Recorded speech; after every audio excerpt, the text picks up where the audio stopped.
예술과 시대의 변화 7번째 시간이고요. 오늘은 모더니즘에 관련된 이야기를 좀 해보려고 그래요.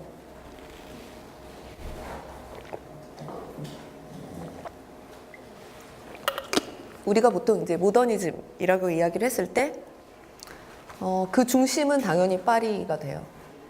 모든 예술가들이 파리로 모이고, 사실 다른 지역도 많이 있죠. 베를린은 아니고 독일은 제외되고 여전히 네덜란드가 있고, 이 당시에 많은 또 미국 화가들이 또 있어요, 실제.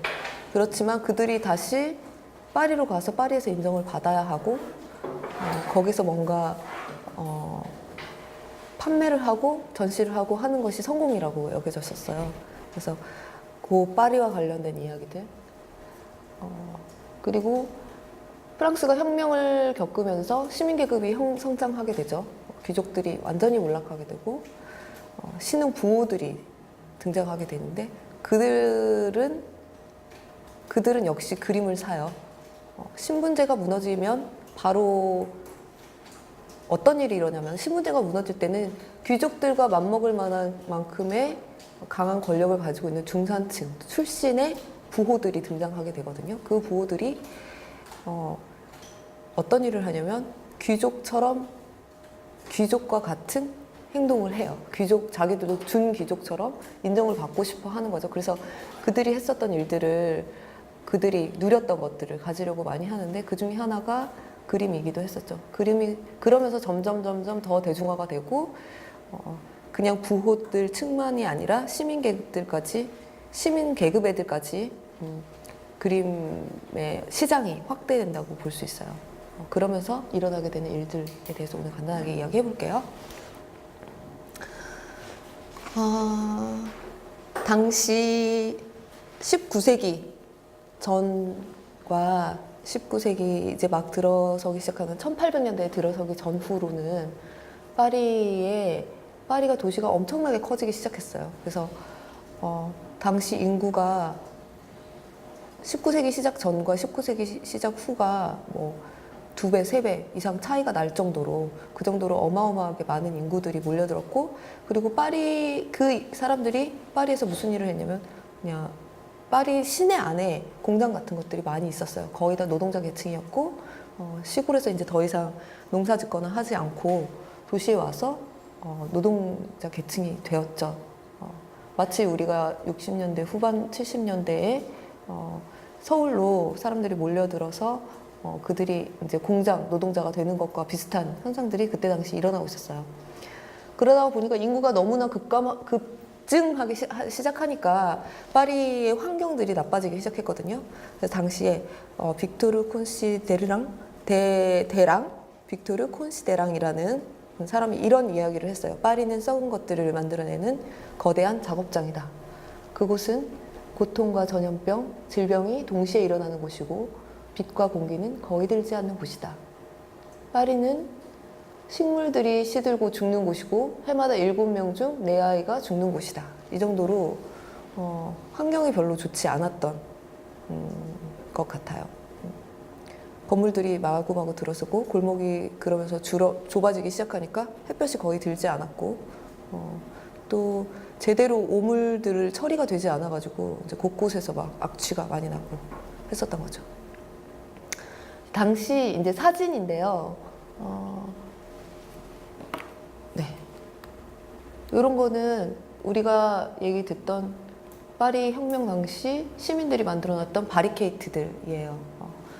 여기 코블드로드라고 부르는 자갈을 깔아놓은 골목들이죠. 이 골목을 그러니까 골목에 있는 자갈이 아니지, 뭐라 그러지? 벽돌? 요거를 파서 이렇게 울타리처럼 만들어 놓고 군인들이 시위를 진압하지 못하게, 오지 못하게 막아놓는 역할들을 곳곳에 하고, 자신들은 이 골목 사이사이로 도망갈 수 있는 길들을 다 만들어 놨어요. 확보를 해놓은 거, 만든 게 아니라 확보를 해놓은 거죠. 그래서 여기서 시위를 하고 군인들이 오면은 여기서 이제 지체하는 동안에 자기들 이제 골목 사이사이로, 아주 좁은 골목 사이로 이제 흩어지면서 도망가는 그런 일들이 있었죠. 이거는 이제 나중에 혁명이 끝난 후에, 시위가 끝난 후에 이제 찍었던 사진들이에요. 그러니까 이렇게 멀리서 보면은 잘 몰랐지만 가까이서 보면 이렇게 높이 울타리처럼 쌓아놨죠. 바리케이트라는 개념이 현대에 와서는 우리는 정경들이 바리케이트 치잖아요.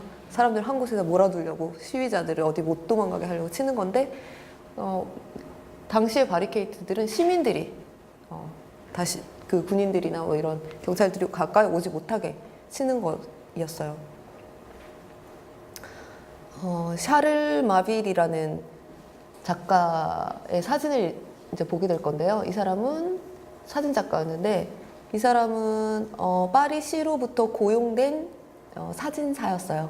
그래서 당시에 19세기 중반부터 파리가 재건을 시작하게 되는데요. 오스망 프로젝트라고 보통 하죠. 오스망 남작이라는 사람이 나폴레옹 3세의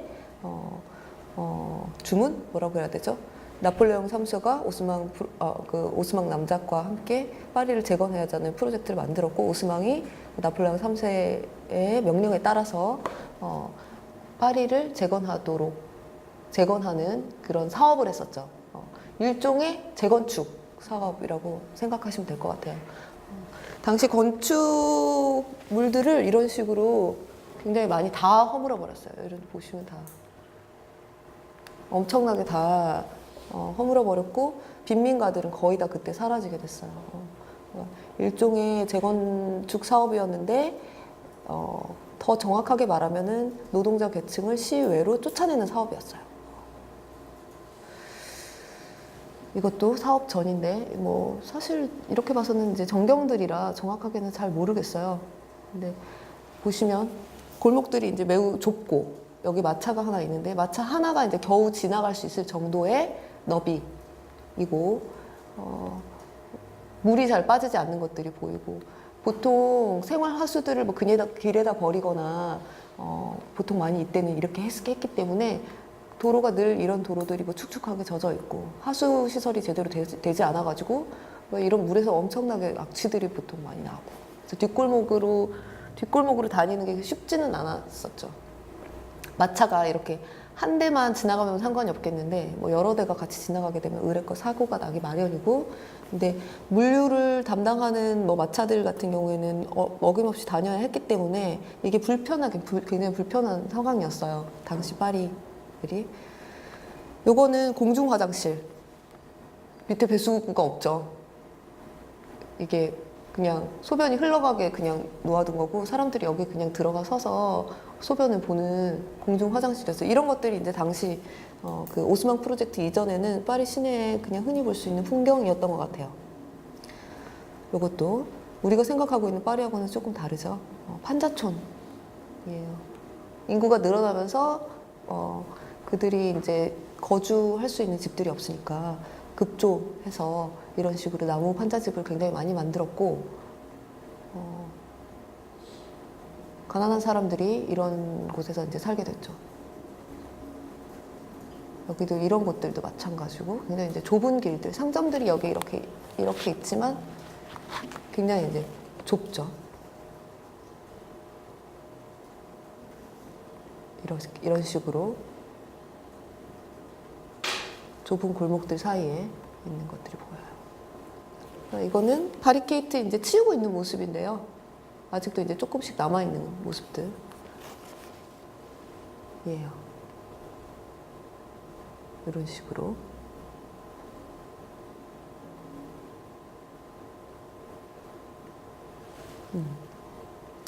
오스망 프로젝트가 시작되면 가장 먼저 했었던 거는 건물들을 이제 밀어버리는 일들을 가장 먼저 했고, 건물들을 밀어버리면서 했던 일들이 도로를 이제 확보하는 거였어요. 굉장히 대로를 만들었고, 그러면서 도시가 아무래도 깨끗해졌죠. 그리고 가로등을 곳곳에 설치해서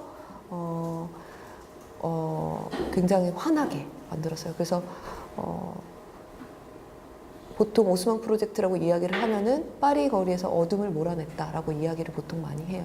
근데 그 어둠이 무엇이냐라고 이야기를 했을 때 굉장히 비판적으로 이야기하는 사람들이 많아요. 왜냐하면은 결국에는 가난한 사람들을 무자비하게 내쫓아내고, 게다가 그 사람들을 내쫓아내고 일어났던 일들은 결국 그들이 살았던 집값이 엄청나게 뛰게 되는 결과들이 일어났고 이때 당시에 조금이라도 돈이 있었던 사람들은 70년대 우리나라 70년대 80년대 우리나라처럼 땅에 투기해서 어마어마한 차익을 얻게 됐었고, 그리고 그러면서 도시는 깨끗해지고 아름다워졌지만 결코 그냥 일반 서민들은 살 수 없는 곳이 됐어요. 계속 외곽으로 물러나게 되는 물러날 수밖에 없는 상황이 되었었죠. 파리는 대신 이런 식으로 이 대로 주변에 가로등과 가게들이 많이 생겨나게 돼요. 굉장히 상업적으로 변하게 돼요. 가게세가 엄청나게 올라가기 시작하고, 그러면서 굉장히 또 고가의 사치품들 많이 팔기 시작하고, 여기도 마찬가지. 그림은 앞에 그림도 이것도 이제 피사로의 그림인데, 뒤에 것도 피사로의 그림이고, 피사로는 모네와 마찬가지로 같은 주제를 놓고 여러 가지를 연습하는 시리즈를 많이 만들었어요. 이미 이제 이때 당시에는 모네가 그런 시리즈 그림들을 통해서 이미 성공했었기 때문에 인상파라고 하면 의뢰껏 이제 이런 시리즈들을 그려야 된다라는 약간의 관습 같은 것들이 생기기 시작했어요. 그래서 같은 주제를 놓고 이거는 겨울, 요거는 밤, 뭐 이런 식으로 그림을 그렸죠. 파리 시내를. 요거는 이제 가을인가요? 가을처럼 보이는데 사람들이 굉장히 많이 나와 있는 모습들. 인상파들이 이런 그림들을 그리면서 어쩔 수 없이 인상파가 했었던 가장 큰 일 중에 하나가 뭐였냐면 그림의 의미를 삭제해버리는 거였어요. 어떤 의미를 갖고서 신화적인 의미를 갖거나 아니면은 도상으로서의 어떤 상징들로서 무슨 말을 하고 있거나 하는 것을 그냥 삭제해버리고 눈에 보이는 것 그대로만 그리겠다. 구성도 그렇게 굉장히 신경 쓰지 않은 상태로 그냥 사진에서 사진 찍은 것과 마찬가지로 그런 구성들을 취하면서 그림이 가질 수 있는 의미들을 배제해버렸어요. 그럼에도 불구하고 인상파들은 이런 식의 파리 전경들을 그림을 그리고 이런 그림들이 팔릴 것이라고 생각했었기 때문에 아무래도 이런 그림들을 그리다가 보면 파리 시내에 대한 찬미처럼 느껴지기 마련이었어요. 그래서 인상파들이 결국에는 그런 식의 비판들을 많이 받게 되었죠, 후에. 이 그림은 장베로라는 화가의 그림인데 상대적으로 많이 알려져 있지는 않지만 마치 사진을 찍은 것처럼 파리의 곳곳의 일상이라든지 이때 당시의 뭐 풍경이라든지 중산층 이상의 신흥 부자들이 어떤 삶을 살고 있었는지를 아주 잘 묘사를 해서 좋은 자료로 보기가 아주 좋아요. 이거는 이제 몽마르트의 어떤 무덤에서 장례를 치르고 돌아오고 있는 사람들을 그린 건데요. 이때 보통 이제 오스만 프로젝트라고 하면은 1850년 전후로 시작이 돼서 1870년 정도 되면 거의 다 이제 끝나간다고 보면 되거든요. 물론 이제 계속해서 사업이 이어지고 있지만 그 당시가 거의 이제 보통 우리가 이야기를 할 때 그 정도의 시기를 두고 이야기를 해요. 그러면 요 시기쯤 되면은 대충의 사업들은 거의 이제 끝나갈 무렵이라고 생각하시면 돼요. 요 오스만 프로젝트 이후의 그림들은 이렇게 비 오는 날 그림들이 많아요. 이제는 비가 오면 하수구를 어마어마한 하수구들을 정비 사업을 다 했기 때문에 그 이유는 물이 비교적 잘 빠지고, 그리고 인상파라고 했을 때 우리 기억하실지 모르겠지만 물에 대한 표현들 이런 거 굉장히 큰 특징 중에 하나였잖아요. 비가 온 이후에 젖어 있는 바닥들 표현들이 굉장히 좋아요. 인상파 자신이 갖고 있는 그런 특기들을 발휘하기가 또 비 오는 날 그릴 때 또 특기가 발휘되니까 그런 그림들을 많이 그렸어요. 실제로 사람들이 비 오고 난 후에 산책하는 그런 풍습이 아니죠. 일종의 뭐 관습 같은 거, 그런 것들도 이제 생겨나기 시작했고, 마치 낭만적인 어떤 비 온 이후에 낭만적으로 우산을 들고 파리 시내를 산책하는 그런 일들이 이제 가능해졌던 거죠. 이거는 이제 미국 대사관 앞에 있는 일련의 군중들을 그린 그림인데요. 미국 대사관 앞에 아마도 미국인들일 것으로 보이는 사람들이 있어요. 굉장히 화려하고 천박하고 그런 느낌들인 거죠. 자신의 부를 과시하는 앞에서 뒤에서 앞에는 이제 장례식 그림이니까 이제 뭐 그렇지만 뒤에 가다 보면 이 사람들이 유별나게 이제 좀 뭐라 그럴까 화려하게 그림이 그려졌어요. 당시 미국인들을 어떻게 생각하는지에 대한 일종의 그들의 이제 생각을 좀 읽어볼 수 있는 거죠. 요거는 이제 모자 장수의 그림이에요. 이렇게 모자 들고 있죠. 모자 장수이고 비가 왔는지 어쨌는지 모르겠지만 바닥에 이렇게 비치고 있는 걸 보니 비가 온 직후인 것 같고 땅이 군데군데 파여 있지만 사실 여기는 이제 도로 정비가 이미 되어 있을 거라고 이제 생각이 돼요. 이 사람은 뒤에서 자세히 보면 이 사람은 뒤에서 이제 뭔가를 치우고 있죠. 길에 이렇게 마차가 다니면 말똥들이 떨어지기 때문에 그거를 치우는 사람. 이렇게. 요거는 당시에 오스만 프로젝트 이후에 생겨나기 시작한 키오스크라는 거예요.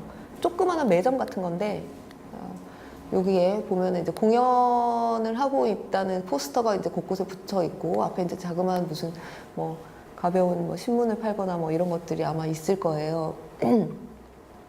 요거를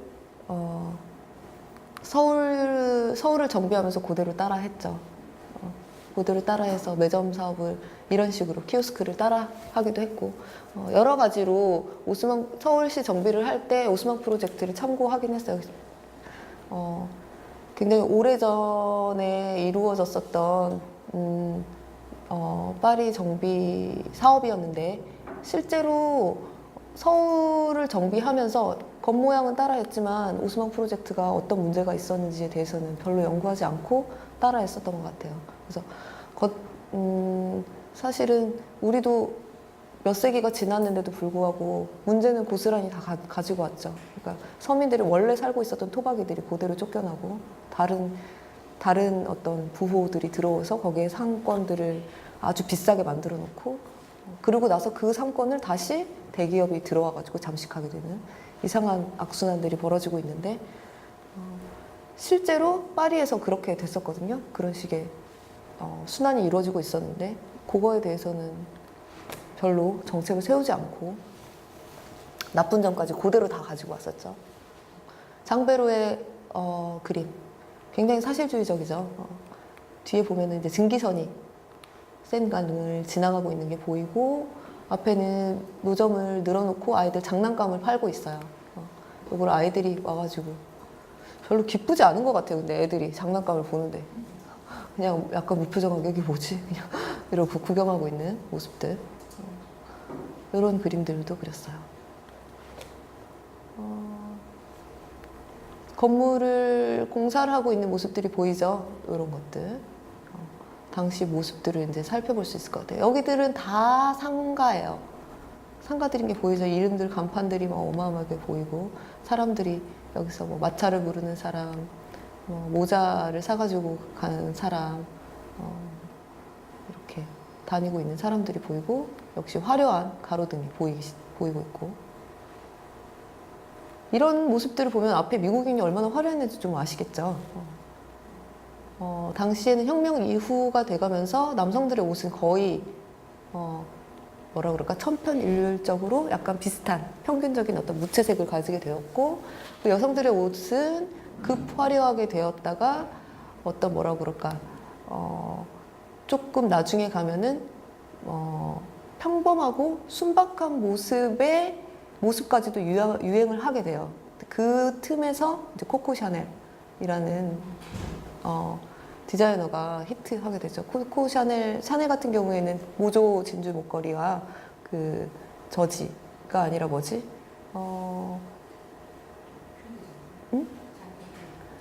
트위드 자켓은 이제 현대 쪽에 와가지고 이제 유행했던 거고요. 당시에서는 그냥 검정, 별로 질이 좋지 않은 천으로 만든 드레스들을 입었어요. 그리고 당시에 있었던 이제 라인들을 없애면서, 그러니까 잘록하게 만들었던 선들을 좀 비교적 없애면서 굉장히 약간 옷이 천민스러운 옷인데 그거를 상류층에게 팔았죠. 그런 식의 디자인을 만들어서 상류층이 아주 고가에 가짜 진주 목걸이인데 진짜 진주 목걸이보다 더 비싸게 그런 식의 유행들을 만들어서 굉장히 사실 혁명적인 디자인이긴 했었죠. 이것도 여기 보면은 카페 아메리깽 이렇게 써 있어요. 미국인 카페라는. 당시에 굉장히 미국을 천시하면서도 미국에 대한 어떤 선망이 동시에 있으면서 그러니까 파리 사회가 약간 그런 식으로 움직이고 있었던 것 같아요. 당시 미국인들이 뭐 파리로 다시 굉장히 많이 오고 교류가 굉장히 많았어요. 근데 대개 미국인들이 그런 식으로 파리에 오거나 했던 미국인들이 굉장히 부자들이 많았어요. 그래서 선망을 하거나 그러면서도 이제 무시하는. 너희들은 뭐 귀족 출신도 아니면서 뭐 출신들이 형편없어서 너희들 미국에 갔었지. 그러면서도 그렇게 이야기하면서도 그들의 재력이나 이런 것들은 결코 무시할 수 없었기 때문에 교묘한 이중성을 갖고 있었죠. 이것도 마찬가지로 비 오는 날. 가을에 비 오는 날 이제 거리 풍경이에요. 까유보트의 그림인데요. 이 사람은 이런 식으로 바깥에 파리의 전경을 이렇게 조망하고 있는 듯한 그림으로 인기를 끌었어요. 물론 노동자에 관한 그림들도 그렸어요. 이런 그림들도 있고. 이거는 실제로 가장 파리에서 오래되었다고 이야기하는 파노라마 파사주라고 이야기하는 일종의 아케이드인데 파리가 오스만 프로젝트 이후에 이제 가장 생기기 시작하는 게 이런 아케이드들이 생기기 시작해요. 아마 요 아케이드는 그 이전에도 있었던 걸로 알고 있는데 이런 식으로 생긴 일종의 건물과 건물 사이를 잇고 그 건물 사이를 철골 구조와 유리로 이어서 일종의 복도처럼 만든 거예요. 그래서 여기에 상가들에서 쇼핑을 할 때 젖지 않아도 비가 왔을 때도 이제 젖지 않아도 되고 약간 추운 날에도 그냥 좀 마음껏 쇼핑할 수 있게 만들어 놓은 일종의 뭐라 그럴까 건물 사이의 골목인데 인공 골목 같은 복도처럼 만들어 놓은 거예요. 아까도 앞에서 이야기를 했을 때 아케이드 프로젝트라고 그 발터 베냐민의 책 소개해 드렸었죠. 요게 당시에 파리를 상징하는 파리의 자본주의, 파리의 상업주의에 대해서 설명하는 가장 대표적인 거라고 설명할 수 있을 것 같아요. 베냐민도 그렇게 봤고 요 사이에 보면은 처음에는 이제 직물을 옮기기 좋게 하기 위해서 이런 지붕들을 만드는 것으로 시작됐었어요. 그러니까 비 오는 날이나 날씨가 안 좋을 때는 직물들을 짊어지고 요 사이사이를 마차가 다니거나 뭐 할 수 있는 데가 아니기 때문에 이거를 짊어지고 막 가야 되는데 아무래도 날씨가 안 좋으면 그 비싼 고가의 직물들이 다 적게 되니까 요 지붕을 만들기 시작했던 건데 그것이 이제 발전하게 돼서 요게 이제 완전한 상업지구가 되는 거예요. 최고로 막 좋은 카페들, 화려한 쇼윈도 뭐 이런 것들이 요 안에 이제 거의 다 질비하게 있다고 생각하시면 돼요. 이런 식으로. 제가 생각할 때 요거는 사진은 흑백 사진이지만 이게 제가 파리라고 해서 이제 사진을 가져온 거긴 한데 어딘지는 정확하게 모르겠어요. 그리고 이제 간판들이 없는 걸 봐서는 제가 봤을 때는 이게 옛날 사진은 아닌 것 같고 현대 사진인데 약간 당시에는 훨씬 더 화려했고 안에 이제 물건들이 막 질비하게 있었겠죠. 이런 식의 아케이드들이 도시화되고 현대화되면서 점차 표준화되기 시작하고 사이즈들이 뭐 거의 비슷하게 되었어요. 그러면서 파리뿐만이 아니라 유럽 각국에 퍼지게 돼요. 그래서 보통 모던한 도시 모더나이즈된 도시라고 이야기를 할 때는 아케이드가 있느냐 없느냐로 많이 이야기를 하게 돼요. 그만큼 도시가 상업적이 돼가고 있고 자본주의화 돼가고 있다는 거죠. 온갖 유행들이 이제 그 안에서 시작되고 마치 백화점에 쇼핑하는 거와 마찬가지로 조만간 곧 백화점이 생겨요. 요 시대 이후에. 그런데 요게 처음에 아케이드가 생겼을 때는 요게 이제 그 백화점의 역할을 했다고 보시면 되는 거죠. 요것도 BBA이라는 비비엔드라는 아케이드 모습이에요. 이렇게 화려한 아케이드들도 있었고, 이거 다 상점인 거죠, 이런 것들이.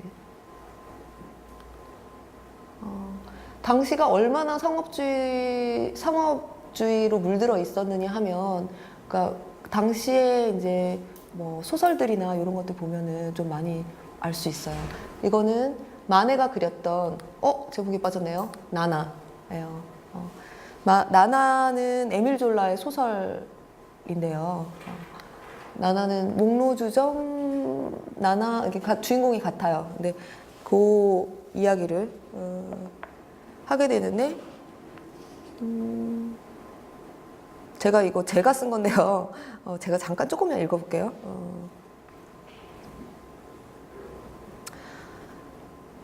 목로주점의 이제 끝부분에 보면은 나나가 이제 매춘부 생활을 시작하게 되는데, 이 이야기는 나나로 이어진다. 이 소설에서 나나는 자신을 욕망하는 남자들을 통해 사치와 향락을 누린다. 이 사람이 이제 결국에는 소비를 감당하지 못해서 그러니까 워낙에 이제 뭐 술주정뱅이 아버지 밑에서 태어나서 가난하게 자랐지만 자신의 어떤 그런 것들을 만족시키기 위해서 매춘부가 되거든요. 매춘부가 되어서 그 남자들을 통해서 온갖 이제 사치와 향락을 누리게 되는 거죠. 특히 그녀가 공연하는 극장 옆에 위치한 파노라마 파사주는 그녀가 좋아하는 쇼핑몰이었다. 7장에서 보면 나나가 파노라마 파사주를 걸으며 구경하는 물건들이 등장한다. 싸구려 장식품들에서부터 초콜릿, 화장품, 도자기, 그리고 음식점과 불이 켜져 있는 가스등까지 그 당시의 풍광을 고스란히 볼 수 있다. 나나는 이제 실제로 그 소설에서 보면 자기가 굉장히 전략한다고 생각해요. 전략해서 이제 돈을 모은다고 생각하는데, 실제로는 뭐 어마어마한 장식품들을 사서 집안을 꾸미고 뭐 가구들을 사고 뭐 이래요. 그리고 이제 좀 비슷한 이야기로 플로베르의 마담 보바리 보면은 주인공이 엠마죠. 엠마의 부인은 의사. 그러니까 수입이 적지 않은 사람이에요. 근데 이 그 마담 보바리 이야기가 불륜에 관련된 이야기잖아요. 그러니까 다른 남자하고 이제 바람피는 내용이 쭉 이어지는데, 소설의 끝에 가면은 보바리 부인이 결국 자살해요. 불륜 때문이 아니라 빚이 너무 많아서 자살을 해요. 그러니까 그때 당시에 이 뭐라 그럴까, 사치가 얼마나 만연해 있었으며 얼마나 많은 이런 상업주의가 심지어 의사 정도 수준이 되는 사람들조차도 그 사치와 향락에서 빠져나오지 못하게 하고 결국 파산하게 하는 그런 상황이었던 거죠. 그러니까 사실 지금도 마찬가지지만 당시의 자본주의라고 이야기를 하면은 필요 없는 것을 필요하지 않은 것조차 필요하게 만드는 것이 자본주의였고, 그들의 상업주의였고, 그리고 그 필요 없는 것을 간절하게 욕망하게 하는 것이 그런 거였죠. 당시 이제 소설에서 보면은 카펫, 책상, 의자, 가구, 뭐 골동품, 뭐 장식품, 그림을 매번 사면서 자신의 집을 꾸미고 매번 뭐 시기가 되면 그것들을 바꿔야 되는 그런 상황인 거죠. 얼마나 당시 사회가 상업주의였는지 사실 지금도 뭐 별반 다르진 않은 것 같아요. 그런 거에 있어서. 장베로 그림이 다시 이제 잠깐 돌아왔는데요. 아까 앞에서 봤었던 요건 너무 이제 화려하고 요런 데들, 파노라마, 아까 나나 이야기가 나왔던 그 파노라마 파사주죠. 요런 데 안에 들어가면은 요런 카페들이나 뭐 이런 가게들이 있는 거죠. 여기는 이제 그냥 맥주집.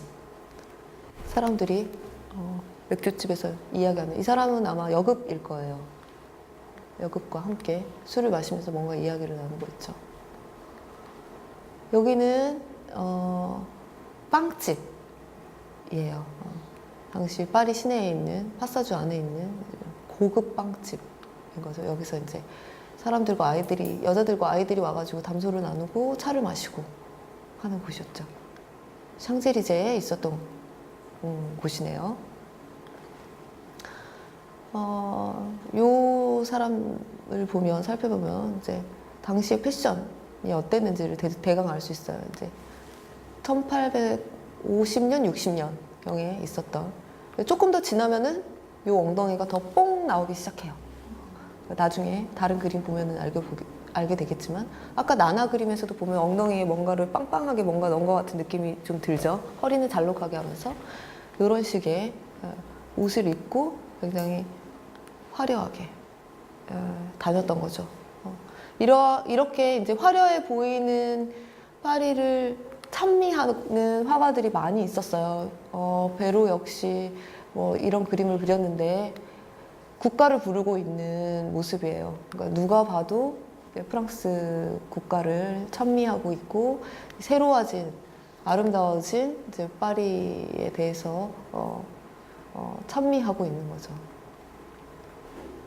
굉장히 친정부적인 그림인 거죠. 모네도 비슷한 그림을 그렸어요. 모네는 이렇게 적극적으로 뭔가를 찬미하고 있는 듯한 모습을 보이지는 않았지만 깃발이 나부끼는 모습을 보이면서 그러니까 그리면서 뭔가 이 도시를 찬양하고 있는 듯한 느낌을 주는 거죠. 모네는 실제로 공화주의자였는데요. 지난 시간에 잠깐 말씀드렸듯이 공화주의자였지만 그림 내용은 결코 공화주의적인 내용을 그리지 않았어요. 그리고 실제로 사람들의 옷들이 이렇게 민주적이 돼가고 있었던 와중에도 모네는 늘 레이스 장식이 달려있는 실크 블라우스, 실크 셔츠, 남자니까 실크 셔츠에 그런 옷을 입었다고 그래요. 동료 화가들의 어떤 기록들을 살펴보면 그런 기록들이 있어요. 그러니까 그 역시도 공화주의자라고 했지만 여전히 성공하기 위해서 어떤 돈이 많은 사람들이나 어떤 그런 부호층들에게 더 적극적으로 뭔가를 어필할 수 있는 것들을 그렸고 자신의 어떤 그런 모습들도 그렇게 꾸미려고 노력을 많이 했었던 것 같아요.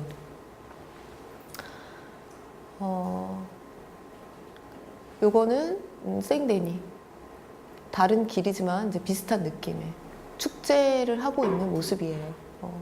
어떤 사람들은 이게 이제 혁명을 이제 축하하기 위해서 뭐 이런 걸 한다 뭐 이런 식으로 이야기하고 있지만 혁명 이전이었고 그리고 이거는 혁명 관련된 그림은 아니었고 이제 국가에서 하는 어떤 축제 관련된 그림이었어요. 반면 마네는 같은 날의 그림을 그렸지만 전혀 다른 그림을 그렸어요. 넓은 대로의 모습이 아니라 그리고 번화한 곳 사람들이 많이 나와서 축하하는 어떤 그런 모습들이 아니라 뒷골목의 어떤 절름발이의 모습을 그리면서 이 파리가 갖고 있었던 어떤 어둠의 모습들을 마네는 그림으로 남겼죠.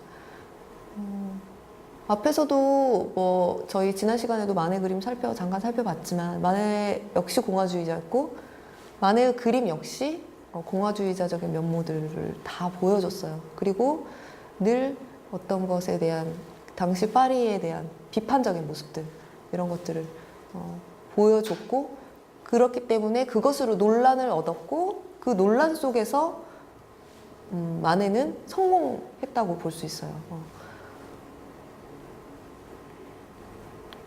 지금도 마찬가지지만 어떤 것을 찬미하는 것만 뜰 수 있는 것은 아닌 거죠. 그 사람 우리가 뭐 예를 들어서 서울에 대해서 찬미한다고 막 했을 때 누군가가 서울에 대해서 뭐 아름다운 노래를 부른다고 해서 그 사람을 그냥 늘 곱게만 보지는 않잖아요. 어떤 사람들은 제대로 비판을 너무 잘해서 인기를 얻게 되는 경우들이 있듯이 마네는 약간 이제 그런 경우였던 거죠. 논란 속에서. 마네의 올랭피아가 여기 들어왔네요.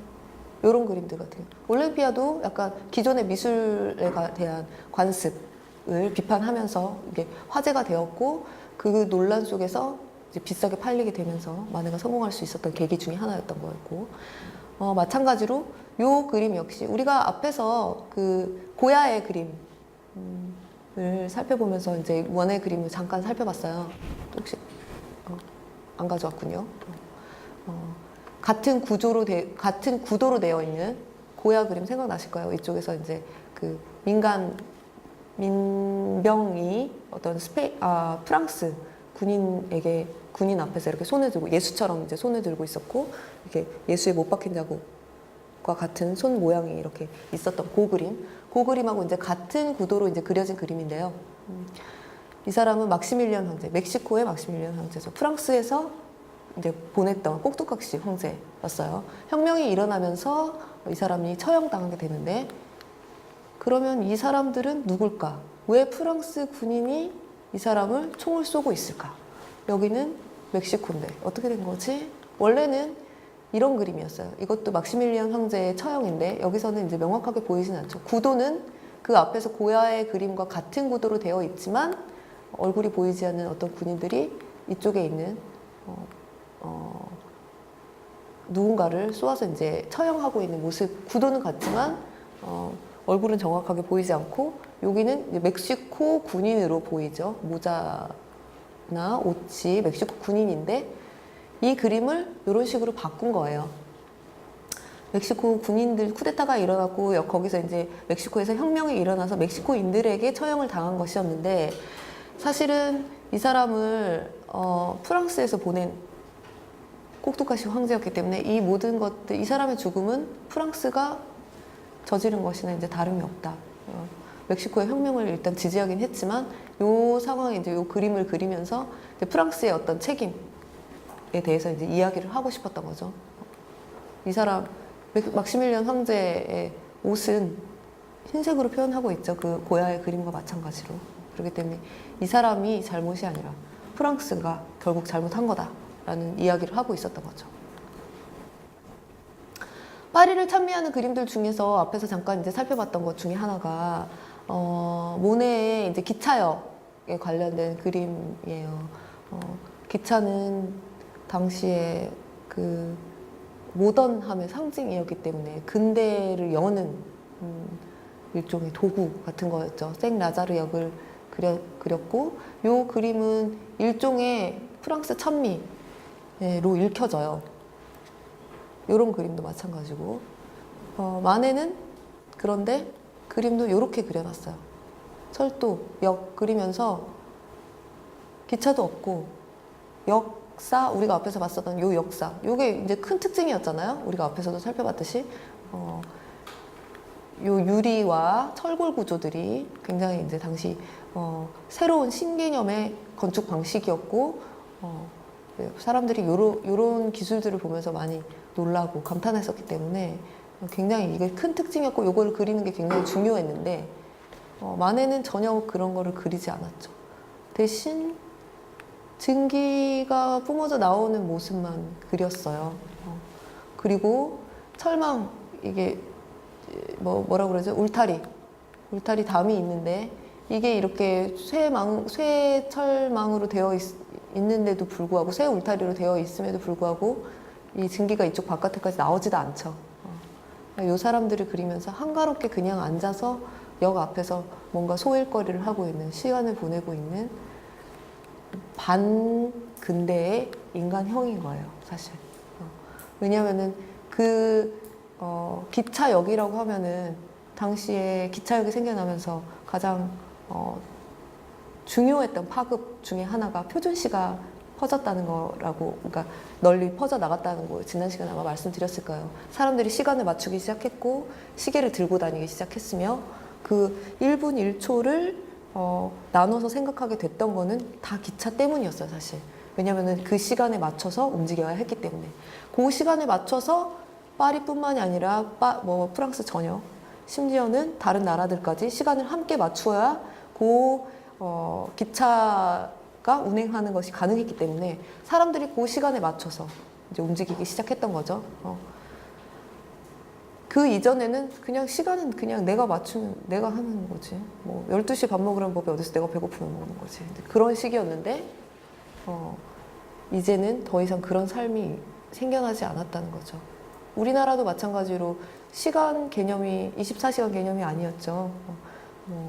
자시, 사시, 이런 식으로 굉장히 느슨한 개념의 시간 개념이 있었고, 대충 점심시간에 만나 이렇게 얘기하면 그때쯤 해서 가서 기다렸다가 누군가를 만나고 하는 것이 일반적이었는데, 우리나라 역시 일반에게 기차가 들어오고 보급되기 시작한 그 일제시대 초반부터 회중시계를 차고 다니는 사람들이 생겨나기 시작하고, 시골에서 올라온 사람은 도대체 기차 시간을 맞추지 못해서 우왕좌왕하고, 그러니까 뭐 현대, 그러니까 모던 보이라고 모던 걸 모던 보이라고 했었던 사람들 시간을 들고 다니면서 마치 그것이 이제 뭔가 굉장히 굉장한 특권을 가지고 있다는 듯이, 그러니까 그러니까 다 같은 조선임에도 불구하고 너희와 나는 달라라는 것을 그 시간 개념으로 이제 보여주기 시작하잖아요. 마찬가지였던 거죠. 이 사람은 그래서 전근대적 인간으로 봤던 것 같진 않아요, 아내가.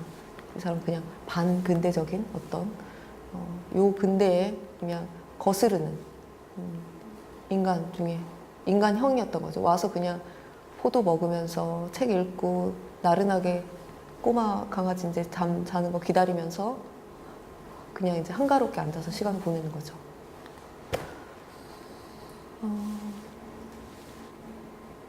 요 그림은 이제 앞에서 봤었던 키오스크 그림인데요. 여기서 보면은 이제 뭐 당시에 뭐 얼마나 많은 공연들이 파리에 있었는지 하는 걸 보여주고 있어요. 이것도 이제 베로 그림인데, 당시 이제 발레가 엄청나게 유행을 했었어요. 심지어 발레 레퍼토리 중에 인도를 소재로 한 뭐 그런 발레들이 있었어요. 그러고 나니까 이제 갑자기 뭐 오리엔탈풍의 뭐 가운이라든지 이런 것들이 유행하기 시작하고, 그러니까 어마어마한 파급력을 많이 지녔었고, 문화적인 뭐 발레를 보는 것이 굉장히 문화적인 특권인 것처럼 여겨졌지만, 발레는 굉장히 대중적인 장르 중에 하나였고, 그러니까 겉으로 봤을 때는 굉장히 클래시컬하고 굉장히 뭐 고급 예술로 포장되어 있었지만 실제로는 굉장히 대중적인 장르였고, 그러면서 치마가 점점 짧아지기 시작했어요. 요때 튀튀는 그런 것들의 상징이에요. 살짝 사실 요분들 굉장히 점잖은 척 하시는 분들이지만 공연이 끝나자 올라와서 이 무용수들과 담소를 나누면서 고상한 이야기를 나누는 척 하지만, 요분들 관심은 그냥 예쁜 여성들하고 이렇게 발레리나 분들하고 막 뭔가를 얘기하고 싶은 거잖아요.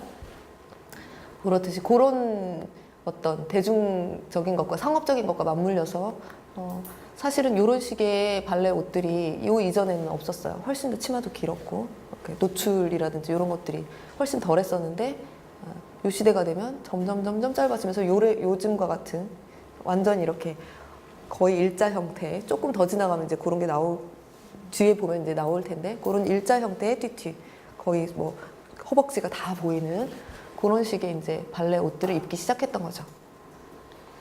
이런 식의 튀튀 아실 거예요. 이제 요즘은 뭐 다 이제 이런 튀튀를 입기 때문에. 발레는 굉장히 인기가 많았고 당시에 뭐 선풍적인 인기를 끌었기 때문에 발레에 관한 그림들도 굉장히 잘 팔렸어요. 아시다시피 드가 작품인데, 드가 하면 그냥 무용수들을 그린 작가로 그냥 너무 유명하죠. 드가 실제로 그렸던 작품들 수의 절반 정도는 거의 무용수들 그림이에요. 특히 발레하는, 이런 발레를 하고 있는 그림들. 앞에 이제 오케스트라석에서 연주를 하고 있는 건지 관람을 하고 있는 건지 모르겠는데, 아마도 오케스트라석이기 때문에 연주하고 있는 사람인 것 같아요. 여기 이쪽에 지휘자가 있을 것 같고, 여기서는 이제 연주가 아니지, 공연 공연 도중에 이제 모습들을 이렇게 보였고, WS 이렇게 있는 게 보이고, 이런 모습들을 그렸죠. 연습하는 장면, 리허설 장면인데, 드가는 굉장히 이제 이런 여백들을 굉장히 활용을 잘해서 텅 빈 어떤 역동성 있는 어떤 모습들 옆에 텅 비어놓은 공간, 마치 여기서 좀 있다가 이렇게 뛰어갈 것 같은 느낌들을 잘 살려줬어요. 이런 게 이제 드가의 특성이기도 하고, 이게 아마도 사진이 없었다면 이런 구도는 아마 나오지 않았을 거예요. 실제로 드가가 사진을 작품으로서 찍은 것도 굉장히 많이 있고요. 이 작품이 이제 너무 유명하죠. 아름다운 발레리나의 어떤 공연 장면들, 모습을 그렸고, 뒤에 이제 곧 이제 아마 요 프리마돈나가 나오고 나면, 요 솔로를 끝내고 나면 요 뒤에서 이제 곧 나오겠죠. 그래서 한간에는 이 사람이 패트런, 후원자, 요 무용수의 후원자 아니냐 이렇게 뒤에서 서 있는 거, 그런 건 아니고요. 그렇게 이제 써 있는 곳들이 종종 있는데, 그런 후원자는 아니고 거의 연출가 이런 개념으로 생각하시면 될 것 같아요. 여기 나와 다른 그림들도 살펴보면은 늘 무용수 옆에 지도하고 있는 연출자, 뭐 안무가 정도 되는 디렉터 개념의 이런 남자들이 있거든요. 그러니까 여기는 이 사람은 이제 그렇게 생각하시면 될 것 같아요. 무대 위에 요런 사람들인 거죠. 이것도 리허설 장면을 드가가 이제 그림인 거죠. 공연 직전에 마지막 아마 리허설인 것 같아요. 이거는 이제 실제로 드가가 찍었던 사진 작품. 초상 어떤 사진을 찍은 것들도 많이 있지만 이런 식으로 무용수들의 사진을 약간 뭐랄까 독특한 구조로 회화적인 구도로 이제 찍은 작품들이 많이 있어요. 요거는 드가의 모습이고요. 요거는 그림으로는 그릴 수 없는 어떤 뭐랄까 마치 예수께 기도하는 아이들과 마치 천사들이 뒤에 있는 듯이냐 구도를 약간 고전적인 방식의 어떤 배치들을 하고 이거를 이제 사진으로 남긴 거죠. 이런 식의 사진을 찍기도 하고 재미있죠. 그런 거 보면. 아름다운 여인들, 발레하는 여인들을 그림으로써 어떤 그런 뭐 중상위층의 어떤 고객들만을 그런 그 취향만을 이제 생각한 것들이 아니라 약간 빈민층, 노동자 계층의 여인들도 그리기는 했어요. 많진 않지만 이런 그림들을 그렸는데 또 상대적으로 이런 그림들이 굉장히 또 인기를 끌었어요. 드가의 이런 그림들이 이렇게 다림질하고 있는 여인. 그리고 드가가 그린 압상트를 마시고 있는 여인. 굉장히 화려하게 꾸미기는 했지만 이 사람이 결코 어떤 중상층의 모습으로 보이지는 않아요. 중상위층의 어떤 그런 사람인 것 같지는 않아요. 굉장히 지쳐있고 뭔가를 고민하고 있는 듯한 모습인데 요 술은 압상트라는 술인데 요 인상주의 전후로 해서 그림에 굉장히 많이 등장해요. 뭐 세잔, 뭐 피카소, 고흐, 고갱, 뭐 모네, 마네, 뭐 압상트가 굉장히 많이 그려졌어요. 이때 당시에 어마어마하게 유행했던 술이에요. 그래서 화가들에게 어떤 그린 뮤즈라고 이야기를 하기도 해요. 그러니까 녹색의 어떤 뮤즈, 어떤 창의적인 무언가를 가져다주는 뭐 그런 예술의 신, 여신 뭐 이런 식으로 표현되기도 하거든요. 이건 어떻게 먹냐면 이렇게 원래 되게 완전 형광빛이 날 것 같은 녹색이에요. 근데 요거를 숟가락이나 요거는 이제 조금 완전 숟가락 같은데 여기 구멍이 뚫린 숟가락을 보통 이렇게 놓고 각설탕을 얹어요 위에다가. 그리고 술을 이렇게 부어. 그러면 이제 얘가 완전히 녹는 애들은 녹고 다 녹지는 못하고 이제 좀 이렇게 젖어서 있을 거 아니에요. 그러면은 그 각설탕에 불을 붙여요. 이게 한 40도 이상 되거든요. 불이 붙어. 그러면 이제 여기 녹으면서 떨어지고 이렇게 내려오면 여기에 물을 타요. 물을 타면 색깔이 조금 흰색에 가깝게 이렇게 색깔이 좀 변해요. 그러면은 요거를 이렇게 마시는데 당시에 프랑스가 전쟁하면서 이렇게 뭐 여러 지역으로 파병하면서 뭐 아프리카 이런 데들을 가면서 말라리아 예방하기 위해서 군인들에게 이 압상트를 지급했어요. 그러고 나서 이 군인들이 이제 다시 되돌아와서 도시로 돌아왔을 때 압상트를 많이 찾았고 그리고 나서 1850년 60년 거치면서 압상트가 굉장히 가격이 많이 떨어졌고 그리고 대량으로 막 생산되기 시작했어요. 그래서 고급 술이 아니라 그냥 가난한 사람부터 잘 사는 사람들까지 그냥 고루고루 다 마셨던 술이에요. 그러니까 뭐 특별히 고급스럽진 않았지만 그렇다고 해서 상류층이 마시지 않았던 술은 아니에요. 그래서 거의 모든 사람들이 압상트라는 술을 즐겼고 화가들 역시 즐겼고 그래서 그림이 굉장히 많이 등장하는 술이에요. 잠깐 쉬고 요거 다음 계속해서 볼게요.